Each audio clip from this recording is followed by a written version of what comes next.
Welcome to the Proof Point Podcast, where we decode digital success one click at a time. We share key takeaways fueled by data and insights that your team can implement today to drive growth.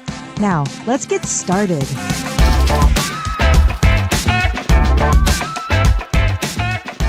This is Stacy Porter-Bilger, your host for the Proof Point Podcast, where I feature B2B and D2C businesses and thought leaders sharing marketing, data tactics, sales strategies, and leadership insights that will kickstart your growth in this rapidly changing digital space.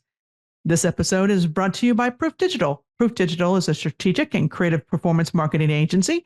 We partner with companies to create data-fueled marketing sales funnels and overall growth strategies. Visit proofdigital.com to learn more. Today, we're really going to jump in to talk about the construction industry and that market. And we have a guest today who's going to provide us some insights on building a company and building a brand. Our guest today is Michael Key. Michael is the founder and president of Owen Key Construction Services, OKCS, a company focused on providing quality oversight in design and construction for their clients to find the most value in every project. Before starting OKCS, Michael served as VP of Construction for Milhaus, which is a national multifamily developer where he oversaw all construction across the country. Over the past 10 years, Michael has had most of the experience in the urban mixed project space.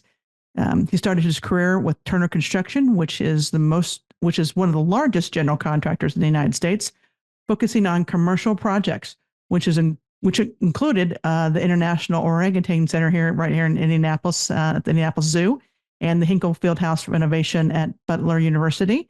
Michael has served on numerous boards within the construction industry and served as the president of the Construction Management Advisory Board for Ball State University.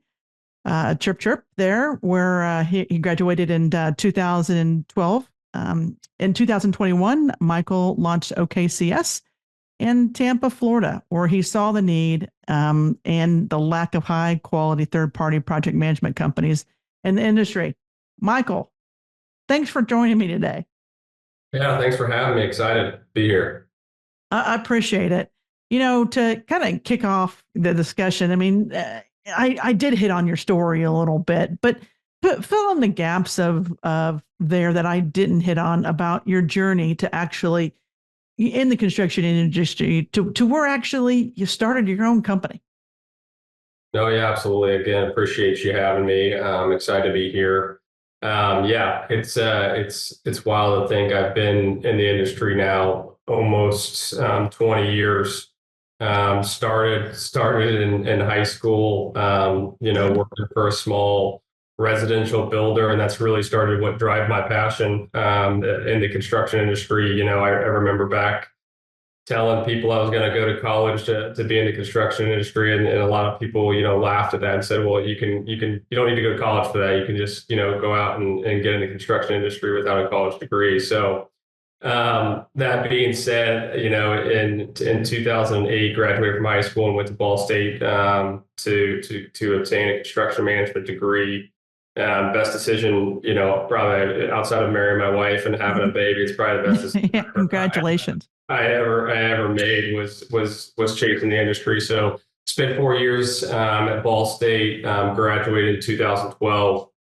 After that, I really went into the commercial construction space, working for Turner Construction, as you noted, a very large national and really international general contractor, and spent most of my early career in the commercial space working on healthcare projects, stadium projects, unique projects like the International Orangutan exhibit, and really learned how to do things the right way from a process standpoint. When you're working for a general contractor with that big of backing, obviously they do everything detailed in the right way, just from a risk standpoint when you're working for a company that big.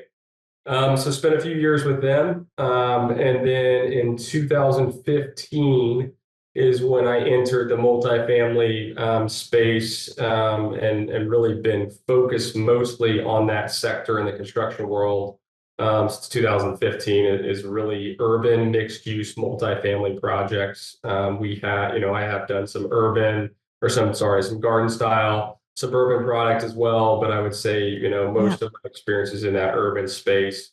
So in 2015, I moved to Nashville, Tennessee, and built a mid-rise, high-rise project there, 17-story, large multifamily, 350 apartments, and then an 880-room hotel, Kimpton Hotel, right downtown Nashville. So that's really what got me into the multifamily side, and really love that kind of sector. And really been in that sector, like I said, since 2005 or 15. So spent 2 years in Nashville building that project as a senior project manager. And then relocated to Florida, and that's really what got started my background here in Tampa, Florida, from Milhaus, which is a national developer, another developer out of Indianapolis. Yeah. So all the companies I've worked for have been based out of Indianapolis, but sent me other places. And spent 2 years in Tampa, Florida from 2017 to 2019. And then in 2019, got the opportunity to move back to Indianapolis for a promotion role. And that's, like you noted, my most recent experience outside of OKCS. I was vice president of construction there, oversaw all construction across the country for them. It was kind of twofold. One division was our general contracting arm, where we self-performed the general construction, so had full staffs of product managers, superintendents, et cetera. And then we had an arm that was our third-party arm that managed projects in geographical regions that didn't make sense for us to build ourselves. So we managed a third-party general contractor for the internal developer of Milhaus. Spent 2 years in that role. Really enjoyed it. And it was traveling all over the country, unfortunately through interesting times with the pandemic. And then, 2020, towards the end of 2020, early 21, two things. One, I saw a real need for third-party services for what I call mom and pop developers. They're not really mom and pop, but they just don't have the staff to manage design and construction. Right. And really saw the need for that, especially in the Tampa market, where there's a lot of smaller developers that understand how to raise debt, right, raise equity, and develop a real unique products, but don't really have the inside in-house resources to manage the overall process. So that plus the the travel in the previous role, really wanted to get stabilized in one market, so I wasn't living out of a suitcase. So at the company in Tampa, OKCS started in 2021, a little over a 3-year-old company. And now we're really serving small developers in that multifamily sector. We do some other land development work and some product type outside of multifamily, but 90% of the work we do is multifamily. Right. And outside looking at your company, I from a growth strategy or a marketing, but sales and business strategy, two things come to mind for you: is your brand and your partnerships and your relationships.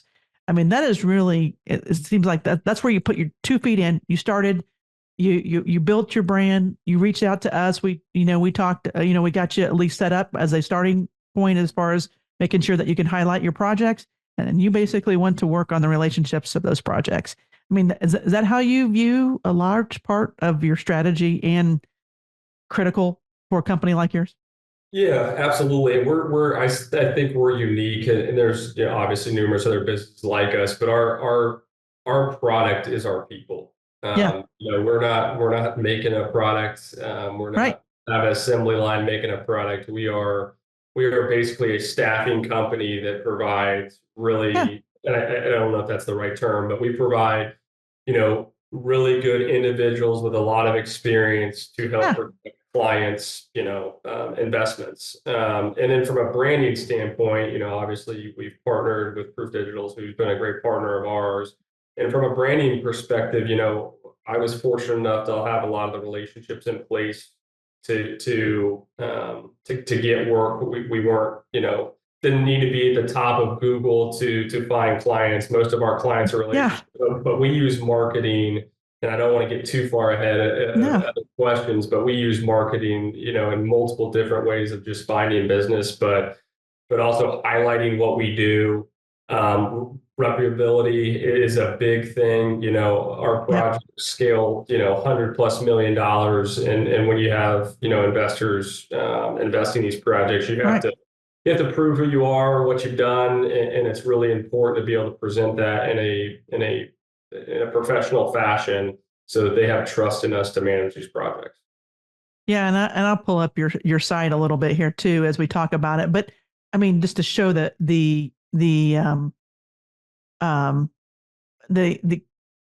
level of projects and the quality of projects that you're talking about here. I mean, and one thing I love about, again, you're about relationships, and like you said, the credibility that exists with your company and experience, all the way from negotiating contracts to your experience and from pre to post project of making sure that everybody's going in the same direction. But you definitely have had a lot of projects here that, I mean, I click on them and I'm in awe of the quality of projects here that you have. Any one of these you want to highlight, just out of a fun kind of? Yeah, I mean, and if you go back to the main page, I mean, it's really cool to see this as you pull this up. I don't look at our website very often. Obviously other people are looking at it, but the first one at the top, the picture, it's actually the highlight picture at the top is a picture of the cove. In our world, these projects take, up to, some of them could take 4 years from start all the way to completion. This is a perfect example. The Cove project was one of the very first projects we started working on, and we're actually moving in residents next week. That's awesome. So it's a 330 unit mixed use. Obviously, you can see retail on the bottom, 330 apartments. It's actually in Cape Coral, where there's a huge need for living, and there was already a huge need. And then obviously, we had a disastrous hurricane about 2 years ago that really hit Cape Coral and Fort Myers hard. So, housing is even at a higher need down there. So from a leasing standpoint, it's doing really well. Ownership's extremely happy, and it's a project that's, it's coming to fruition after working on it for 3+ years. So that's a really, really cool one. And then Miles, that's in the second row to the right, this is another project we've been working on for 3 years, and actually just opened up 3 weeks ago. So there's people, living in the building now. Really unique concept. This is actually a new concept that we haven't done before. It's called micro living. So it's basically student housing for adults and business individuals. I like it. It's an in-betweener between staying at a hotel. So the kind of market class here is individuals who live in a different city but come here for Monday to Friday to work, and instead of staying in a hotel, they can get a micro unit that's smaller but at a lot better rate, and also cheaper than a hotel. They can keep their clothes there from stay to stay instead of checking it out. So really unique project. You do a great job of highlighting the uniqueness of your projects, the multifamily focus, the great pictures that you have. The follow-up, I follow you on Instagram. Love how you promote your clients and your partners. That's just really good. I mean, that's all good stuff about how to, from a standpoint of making sure that you're, on those pages, you're promoting your partners. You talk about those folks, and it's really that's a business strategy and growth strategy to one, the credibility piece, like you said. I mean, look at these projects, look at our credentials as a people, because your bios are on there and they're extremely strong. That's just really important for your industry. I appreciate you sharing that. Absolutely. Insights. Absolutely. Been super fortunate what Proof Digital has done for us. And you guys have been a great partner of ours and highlighting, our expertise, because we're construction people. We are definitely not website builders or anything like that. And it's been extremely, extremely useful. Like I'll highlight it again. It's not just people going to Google and searching OKCS and finding work. That's not the tool we use it for. It's providing background of proof of what we've done and what we can do to help assure investors that, we are legit and we've done this before. Yeah. And that's the big thing. I mean, it's about credibility, and it's about helping them visualize what their dreams. They have the investors. So you talk a little about the investors. I mean, they have money, right?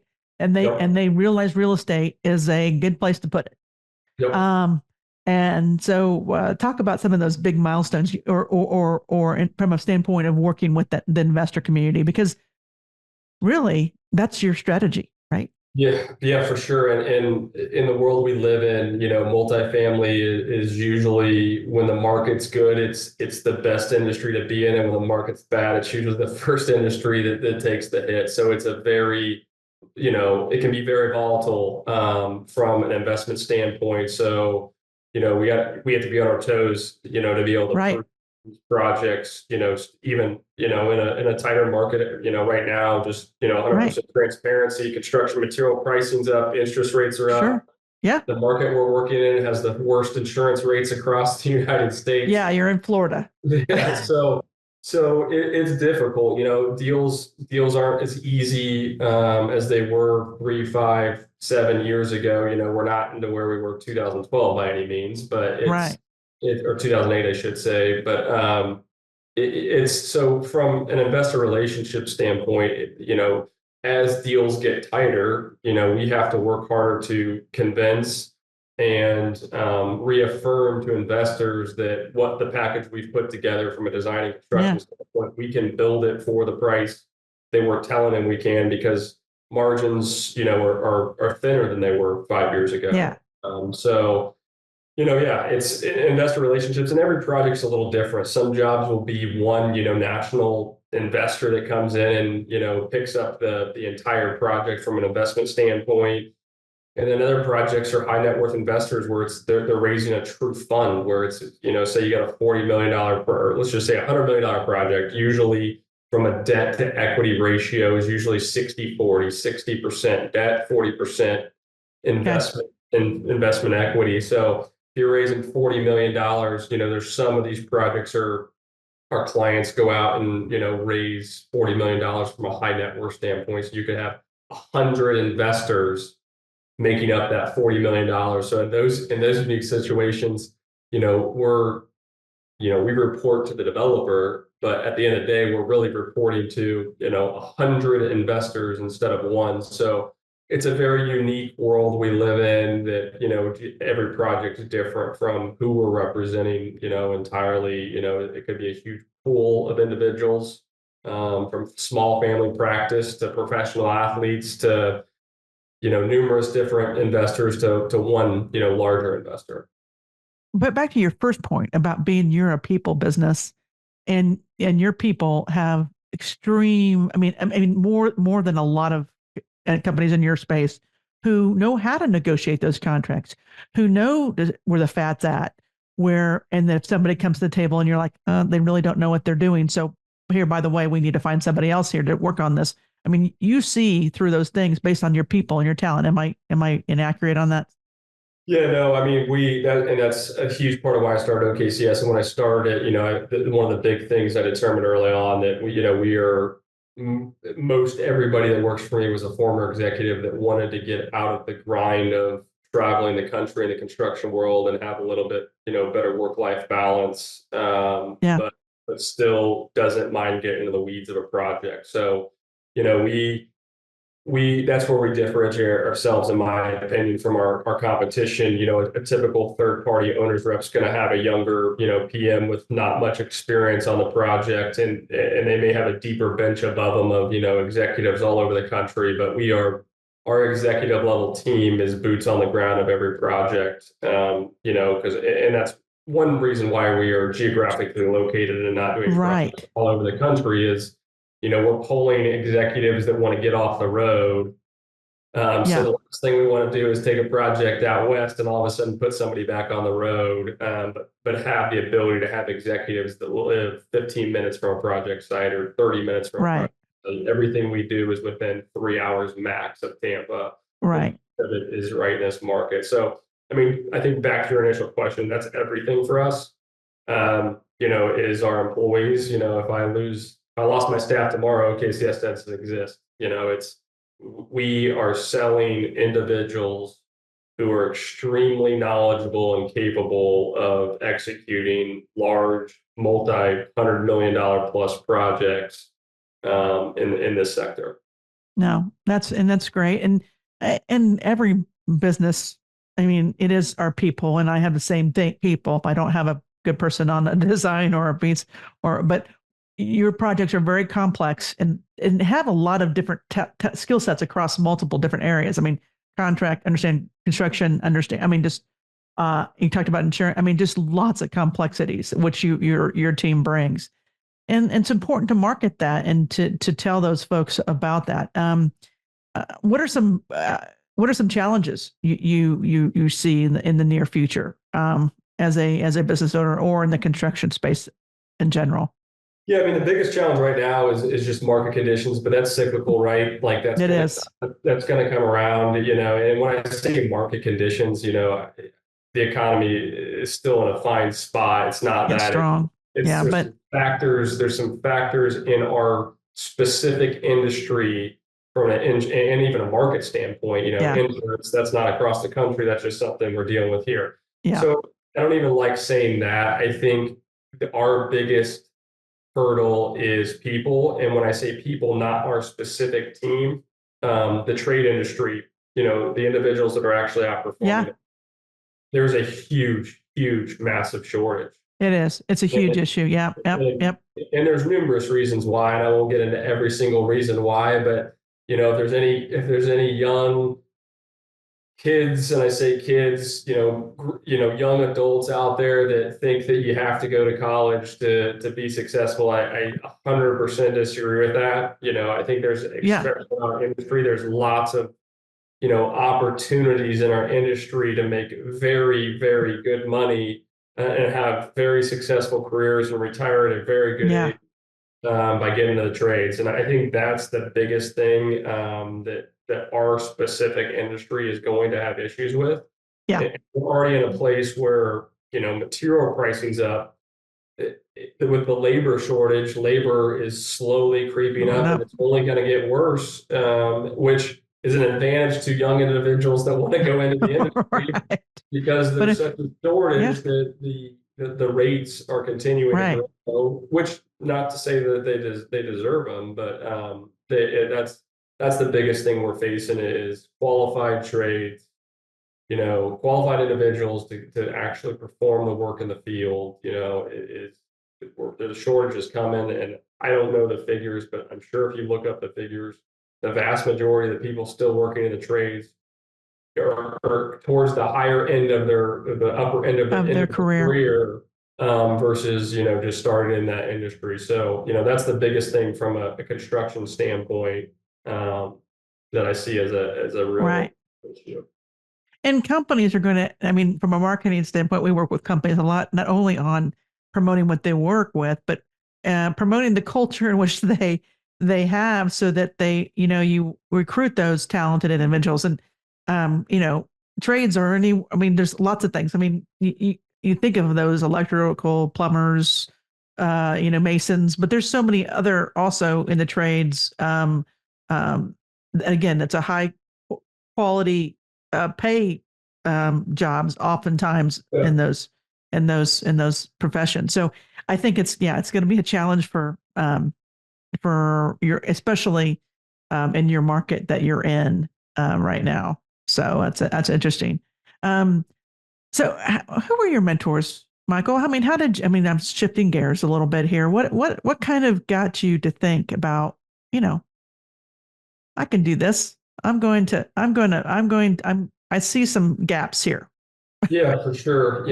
I have a lot of mentors, and I, extremely thankful for all of them. It started at Ball State. I went to a program that just literally gave me so many opportunities that I, never could have dreamed about. And, that's why I still stay involved with the program. Yeah. One of the best in the country for construction management. Totally. Absolutely. Still talk to all the professors. So, Ball State construction management program, top notch. So, I still have mentors in the program that made a lot of the initial connections. And then, once I got out in the industry, I've had some really good bosses and some really good individuals that I've worked with that, cared more about my growth than, what I was going to be for the company. And that's hard to find. A lot of times you're just a number, and it doesn't matter, who you are. They feel like you're replaceable, right? Well, I've been super fortunate to have some bosses that have cared more about my future than what I was, what the need was for the company. James Benning, one of a really good friend of mine who I worked for at two companies. I actually switched companies when he made a switch. That's how good a mentor he is. I still talk to him, not on a weekly basis, but probably a monthly basis. He's just been an extraordinary mentor to me. He oversaw construction at Milhaus, and I actually ended up, luckily fortunate enough, ended up taking his role when he left. And he was a huge part of that. He was, even though he was out the door and didn't need to care, he was vouching, for me to take that seat, from afar. So he's been a huge mentor. Mike Fox at the Flaherty Collins, who I work for at Buckingham, huge mentor. Brad Chambers, owner of Buckingham, who actually just ran for governor on the Republican ticket primary. He's been a mentor of mine. Still stay connected with him as well. So super fortunate. And then the last one, probably Mike Mitzberg. Honestly, he's my main client here in Florida.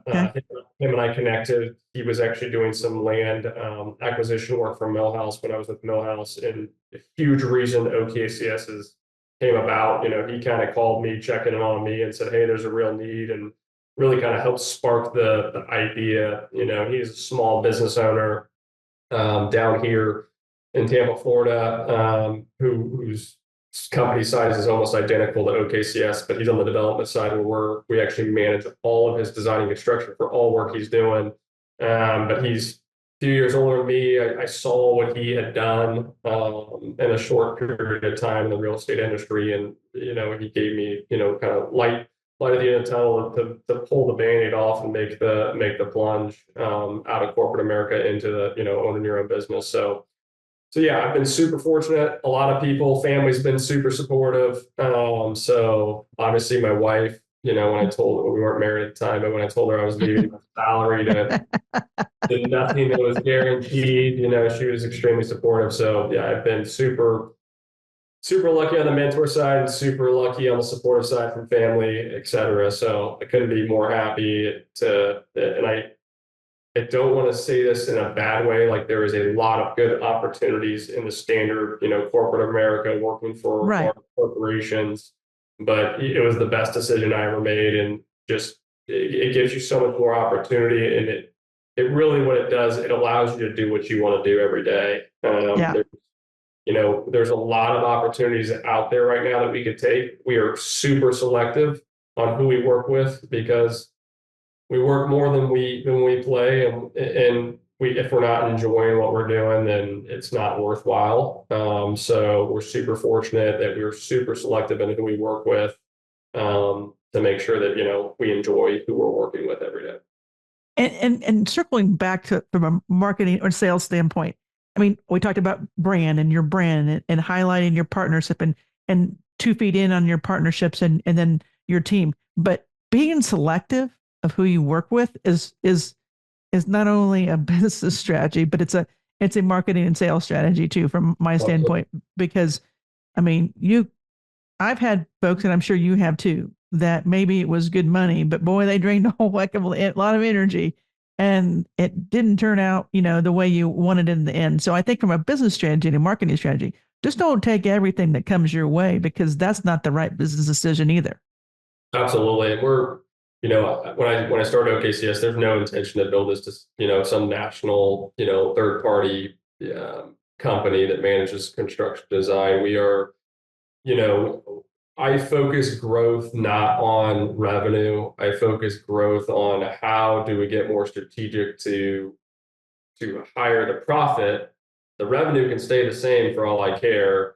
It's the profit, one. And two, are we enjoying what we're doing? Because I could go out and hire 3 more people and take on 9 more projects next year. I mean, there's opportunities out there, but I would be working a lot more, stressed out, and who knows if the profit increases anymore. That's right. There could be losses there. Yeah, our revenue might be up, but I'm not sleeping. Right. Same and managing, people that may not fit on OKCS. We may be working for clients that aren't the right fit for us. So we are very strategic on growth. We've been fortunate that our revenue growth / profit growth has gone up every single year since we started the company. That's awesome. And we've been super fortunate to allow that. Yeah. But I would absolutely take a decline in revenue if needed to maintain, who we're working with, we're enjoying it, and who is on the OKCS staff. Yep. Smart growth. Absolutely. Smart growth. Okay. Michael, you've given our time and I really appreciate it. I mean, it's you have a great company. It's focused on people. It's focused on partnerships. It's focused on strategic growth. This is Proof Point. Any last points that you would want to send to, those especially in the construction industry, as you think about the coming year, 2025 or sooner? Yeah, I think that we're in the construction. When I say construction, the real estate construction design. Yep. I always say construction, but we're in the legal world. We're in the design world. We're in the construction world, the real estate world. Yep. Development world. I think in our world or in our industry right now, I think that it's not the next. I think we've already kind of been in it for 6 months. I think we're probably looking at another 4 to 6 months of things are a little tougher to get done, or deals. Absolutely. I mean, we have 3 condo high rises breaking ground downtown Tampa right now that are 30 plus stories. Like, there's still opportunities, and that's across the U.S. There's still opportunities. They're just not being spoon fed like they were 3 years ago, where you could do anything and make money, basically.